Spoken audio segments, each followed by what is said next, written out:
Olá, eu sou Mônica Pascoal, advogada, e hoje vou falar um pouquinho sobre assédio moral.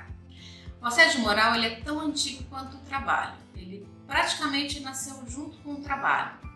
Então, quando o ser humano ele se viu com a necessidade de vender a sua mão de obra, ele passou a conviver com ironias, humilhações e ofensas.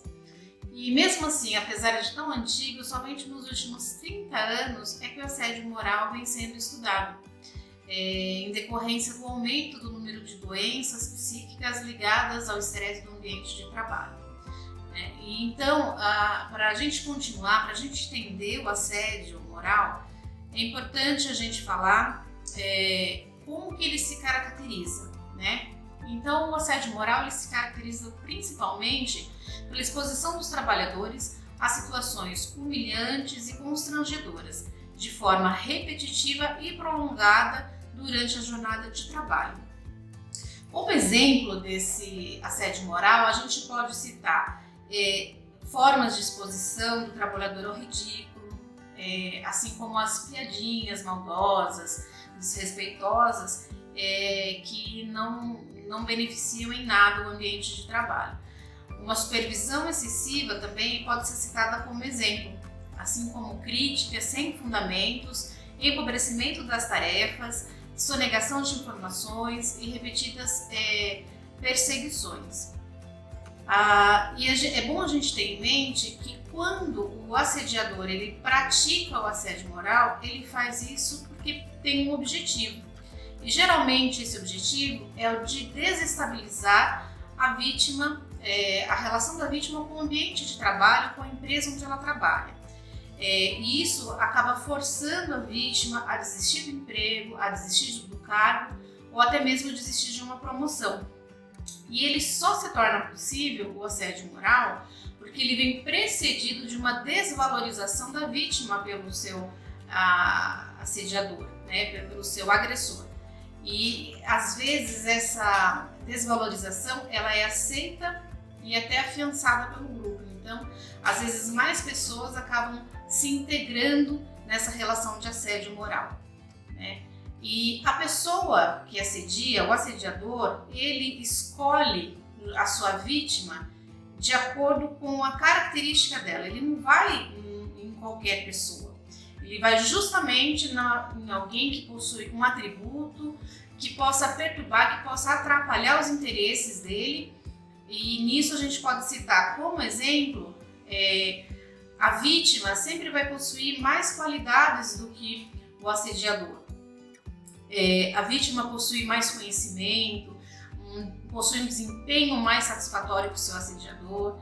E até mesmo o fato da vítima ter uma aparência melhor ou ela ser querida no ambiente de trabalho pelos seus colegas também pode ser uma das causas, né, pela qual essa vítima ela é escolhida. Isso geralmente são qualidades ou habilidades que o assediador não tem, né? Ele não tem, não possui, não domina, então ele passa a perseguir a sua vítima na intenção de que essa vítima não ofusque a probabilidade desse agressor aí ter sucesso na empresa. Então ele vê a vítima como uma ameaça e por isso que passa a perseguir. E esse assédio moral ele pode acontecer tanto da forma vertical quanto horizontal. A vertical é de um superior hierárquico para o seu subordinado.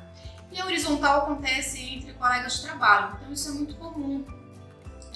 Quando você tem uma promoção de setor, algum funcionário, por questão de melhor desempenho, ele pode ser promovido. Isso acaba gerando, às vezes, uma concorrência e pode desencadear aí também uma forma do assédio moral. As pessoas ali querendo eliminar começam a assediar moralmente os outros funcionários. Então é preciso estar atento se preencher os requisitos, né? E a gente precisa ter em mente que o assédio moral ele não pode ser confundido com uma cobrança natural das atividades, né? Nem mesmo com um conflito que acontece de vez em quando entre colegas. A característica principal está na continuidade, né? O assédio moral ele vai acontecendo e vai se prorrogando ao longo do tempo, não é uma atividade isolada. E o assediador, ele se manifesta geralmente por gestos sutis, por palavras indiretas, ironias. Às vezes ele não é tão direto, às vezes ele vai ali pelas beiradas. E tudo isso para dificultar a identificação do ato, a identificação do assédio, né? Porque aí seria muito fácil ele negar caso ele viesse a ser interpelado, caso alguém viesse a reagir ou a denunciá-lo, ele falaria simplesmente que aquilo lá foi uma brincadeira ou foi um mal entendido. Então eu preciso estar muito atento aí aos tipos, né, como que o assediador ele age. E o assédio ele tem uma consequência muito séria para o trabalhador, né? A saúde do trabalhador ela fica muito comprometida.